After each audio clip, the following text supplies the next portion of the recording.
Labdien! Tātad šodien mums ir vēsture. Es, kā iepriekš latviešu valodā, uztaisīju šo schēmu. Nebūs tik liela, bet jā. Tātad vēsturē mums ir par nāciju veidošanos. Bet kas vispār ir nācija? Tātad nācija mums ir tauta jeb cilvēku kopība, kuru vieno politiskā vēsture, teritorija, uzskati, ekonomiskā dzīve, kultūra, tendence veidot nacionālu valsti. Un tad mēs runāsim par Eiropu īsumā tagad, un šis notika pēc Franču revolūcijas, par ko mēs mācījāmies iepriekš. Tātad, kas notika Eiropā? Tad Eiropā ir šādas valsts izmaiņas. Tātad notika Vācu impērija, tātad Prūsija, ja, bija tāda valsts, ja, un Otto von Bismarks, svarīgs nosaukums šajā situācijā, viņam viņš vadīja karaspēku Prūsijai, un viņš gribēja apvienot Vāciju, jo Vācijā tajā brīdī bija firstas, un tad viņš apvienoja Prūsiju un Vāciju, un tagad viņš ir ļoti mīlēts Vācijā, jo viņš tiešām pareizi visu izdarīja, un ļoti ētiski un tā.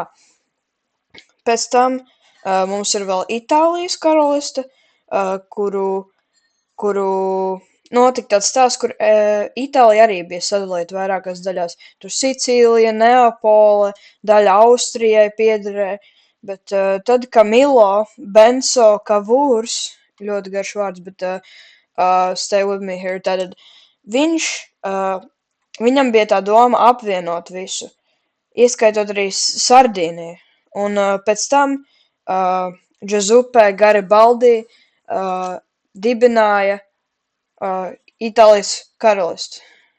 Un tad mums ir Austro-Ungārijas impērija. Tad Austrija un Ungārija, ja. Tur notika tāda lieta, kur Ungārija bija Austrijas sastāvā, tad Austrija un Ungārija turpināja strīdēties, un tad viņi izdomāja nosaukt sevi par Austro-Ungārijas republiku. Nevis republika, bet impērija. Kura ir dubulta monarhija, kas nozīmē, ka ir divas atsevišķas monarhijas, viena Ungārijas daļā, otra Austrijas daļā.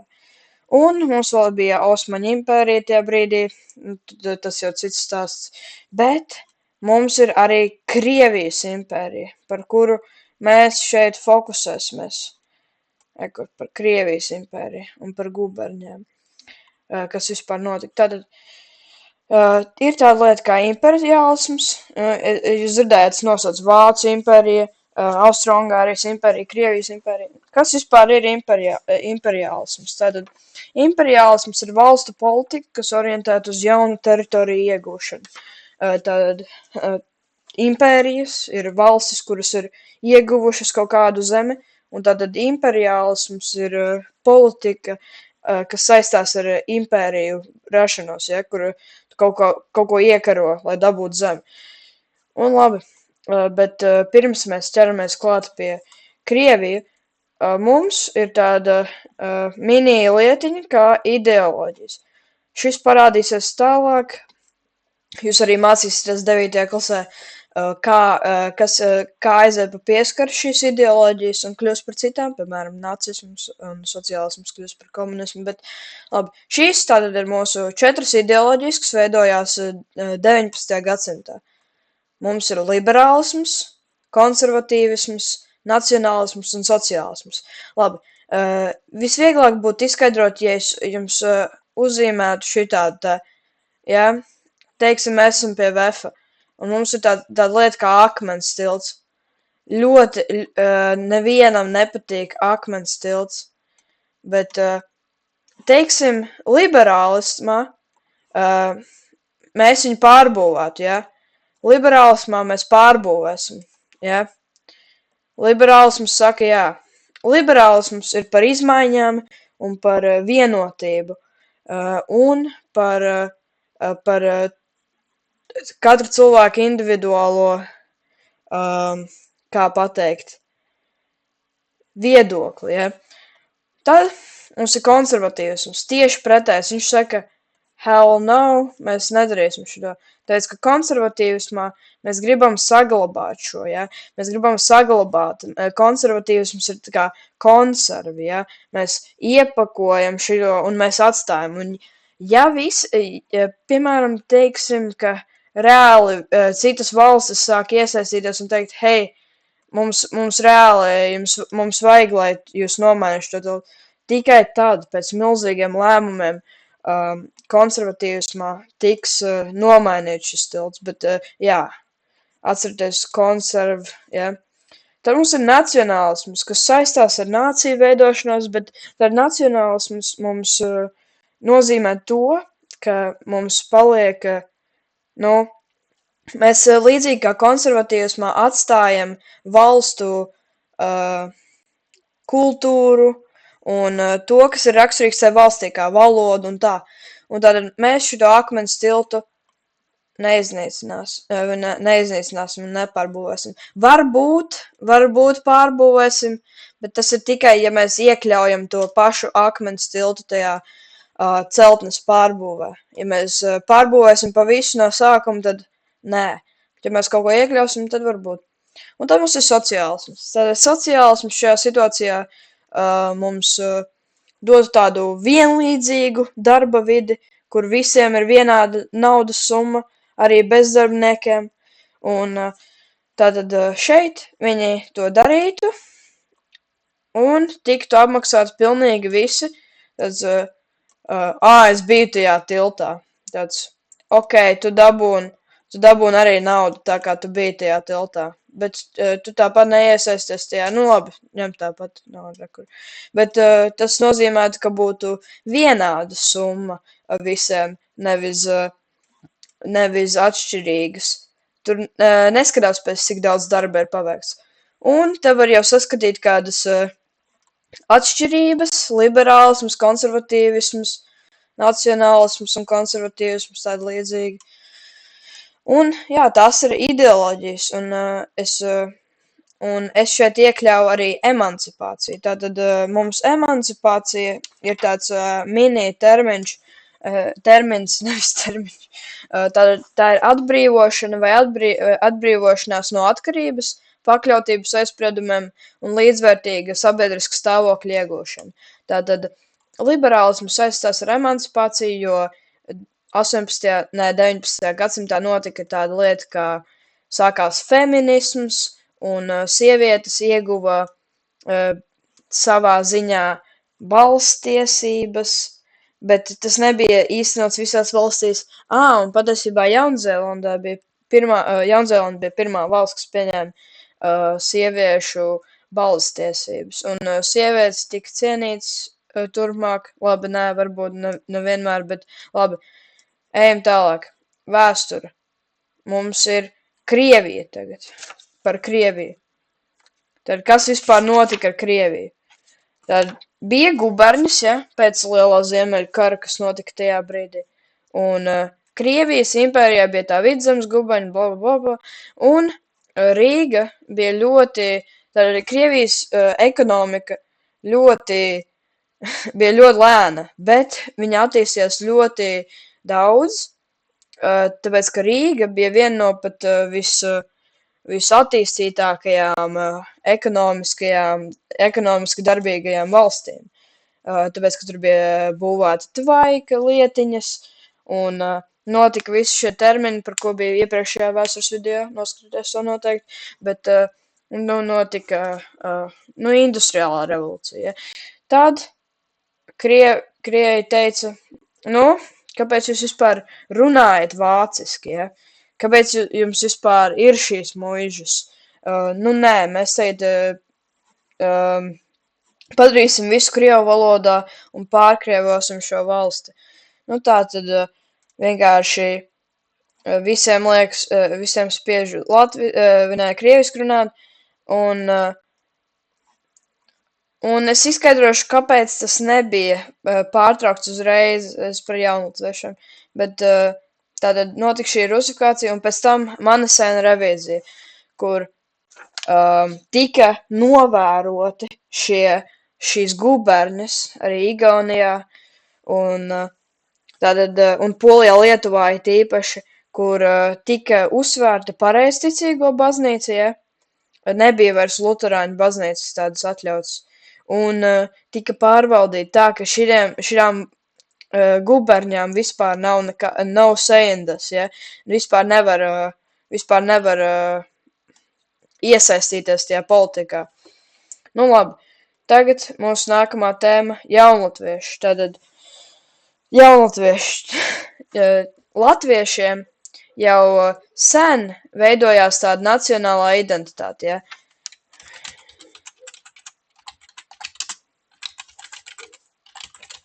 Nacionālā identitāte, kur, nu, tas tāpat kā vārds nozīmē identitāti par savu nāciju un tautu. Un tā bija 17. gadsimtā.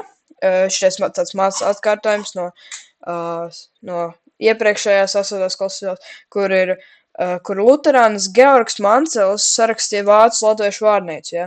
Un tad tur turpināja būt par autoriem Jānis Cims un tā, bet pēc tam kādā, 19. gadsimtā veidojās jaunatvieši, tad viņi bija politiski aktīva un gudra jauniešu grupa, kurā bija Auseklis, Jānis Alunāns, Krišjāns Barons, Atis Kronvalds, Rihards Tomsons, Krišjāns Valdemārs un daudzi citi. Un tātad viņu mērķis bija izplatīt Latviju, ja? Izplatīt Latviju pašā Latvijā, jo bija cilvēki, kas vispār nezināja, kas bija Latvija, pat ja viņi tur atradās. Un tad viņi devās Tērbatas un Pēterburgas universitātē mācīties, viņi veidoja šos žurnālus, un arī Krišjāns Valdemārs veidoja jūras skolu un teica, ka vajag attīstīt jūras ekonomiku, un Auseklis veidoja literārus darbus, tāpat kā Jaunajā Strāvā, bet par to vēl nē. Un tad bija arī citi, un viņi veidoja arī avīzes un rakstus kā Mājas viesis, Baltijas vēstneses un arī Pēterburgas avīzes, kas ir ļoti tāds baigi populārs tajā brīdī bija. Un viņi bija savā ziņā tā trūcīgi, ja, bet no šīm avīzēm viņi ieguva to naudu. Un ļoti daudzi patiesībā pirka un izglītojās paši latviešu valodā. Un vēl viens jaunatvietis bija Andrejs Pumpurs, kurš sarakstīja eposu Lāčplēsis. Mēs jau mācījāmies tur eposu daļliteratūras žanru, tīrlist arī noskatīties to video, ja jūs gribat uzzināt daļliteratūras žanrus, bet labi, enough about manu kanālu. Tālāk, ejam, un jaunatvieši, viņi bija nacionālisti un bija atvērti par Krievijas impēriju un tā visu. Viņi nesaskatīja sliktu rusifikācijā, pat ja viņi paši mēģināja iesaistīt latviešu valodu visur. Viņi nedomāja īsti, ka Mansēna revīzija baigi kaut ko izdarīs sliktu Latvijai, bet, tālāk, tātad pēc tam tika dibināta tāda Jaunā Strāva, kas ir pilnīgi cita lieta. Viņi bija sociālisti, viņi bija par tādu, kā viņi bija par vienādību, arī tādi kā demokrātiski, bet tāda 19. gadsimtā radās arī Jaunā Strāva, kuri bija pret zemo algu un garo darbu, kā arī rusifikācija un vācu baltiešu privilēģijas. Tad bija šādi, jūs zinat, vācu muižnieki, bija Latvijā kopš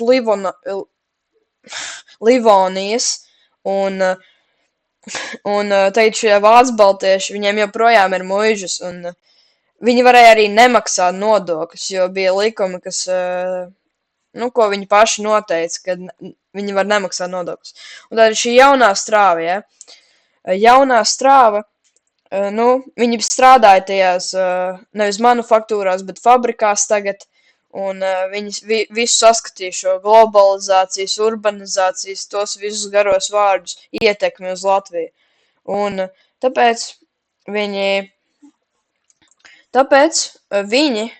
ko es domāju kā viņi, es domāju kā Janis Jansons Brauns, Jānis Pliekšens, Elza Rozenberga, Pēters Stučka un Miķels Valters, jaunā strāva, izveidoja visādus literāros darbus, un arī avīzes dienas lapa, kurā latviešiem ļoti patika, un viņi paši izglītojās un iemācījās latviešu alfabētu tā. Un pat ja krievi gribēja tikt vaļā no latīņu alfabēta šajās guberņas teritorijās. Bet tātad vienu brīdi vienam čalam, šajā jaunajā strāvā ienāca prātā doma, varbūt Latvija varētu būt pat neatkarīga valsts. Neatkarīga Latvija, varbūt. Un tad bija publicēts tāds raksts dienas lapā. Un tā sākās doma par 1905. gada revolūciju. Tātad. Es sākumā izskaidrošu, ko vispār šis nozīmē, ko visi šie četri tādi pieminekļi vēsta. Tātad Latvijā notika revolūcija 1905. gadā, kur 9. janvārī vairāki tūkstoši strādnieki, 200 tūkstoši strādnieki devās pie cara Nikolai II. Un tātad Nikolais II uzreiz pasūtīja viņus prom ar šaujamieročiem un uguni, un tāpēc viņi skrēja prom, tāpēc to sauc par asiņaino svētdienu. Nikolais II, Krievijas cars, atradās Pēterburgā. Un pēc tam 13. janvārī viņi turpināja. Tad 13. janvārī sākās tā revolūcija, un revolūcija Latvijā sākās. Un faktiski viņi, visi latvieši, strādnieki, viņi devās pat pie cara, tāpēc, ka viņi gribēja pārmaiņas, ātrākas pārmaiņas, viņi gribēja arī savu viedokli publisko izteikt. Viņi arī gribēja veidot politiskās partijas, un, jā. Un tātad, diemžēl, labi, šis mums pirmais piemineklis, diemžēl, ejot pāri šai upē, ko mēs saucam par Daugavu, daudzi slīka, tāpēc, ka viņi skrēja pāri ledumu, jo viņi skrēja prom no krieviem, kas viņiem uzbruka, un viņiem bija ļoti bail, un tāpēc ir veidots šis piemineklis, lai atcerētos visus, kuri ir noslīkuši tajā upē 1905. gadā. Labi, bet kas vēl notika? Tātad 17. oktobrī, jau vasarā bija cars izdomāja, uzrakstīja tādu manifestu, kurš 17. oktobrī tika pausts, un teica, ka viņš solīja brīvību un vārdu brīvību, un arī personu neaizskaramību. Bet tas līdz galam nenotika, un tātad viņš joprojām pieņēma lēmumu, ka nebūs vairs absolūtā monarhija, bet gan konstitucionālā monarhija, kas ir drusku brīvāka un varēs veidot politiskās partijas, bet viņām vajadzēs būt apstiprinātām no guberņas, valdību un pašu Krieviju un caru. Bet pēc tam notika tā politiskā partija, kur tika ievēlēts pirmais Latvijas prezidents Jānis Čakste. Yeah. Un tātad šeit ir vēl piemineklis, šeit uz brīvības pieminekļa vienas daļas, kur ir par Latvijas revolūciju, kur šeit var redzēt zirgs tiek žņaukts, un viņš ir sāpēs, un šeit ir vēl cilvēki, viņi bēg, viņi nezin, kas notiek, un šī ir 13. janvārī jau, un pēc nosaukuma 13. janvārā janvārī notika Latvijas revolūcija, un visi skrēja pāri, un arī skrēja pāri Daugavai. Un šis ir piemineklis Grīziņkalnu parkā, kuru arī sauc par 1905. gada parku, par Latvijas revolūciju.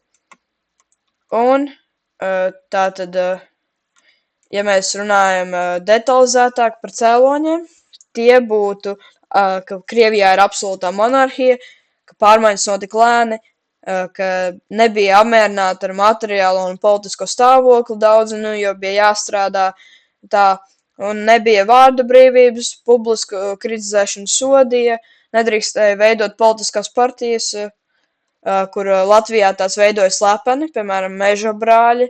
Tā nebija politiska partija, tā vienkārši bija sabiedrība, kas dzīvoja mežā pēc šīs revolūcijas, lai slēptos, un bija arī tās partijas, kā Jaunā strāva un jaunatvieši.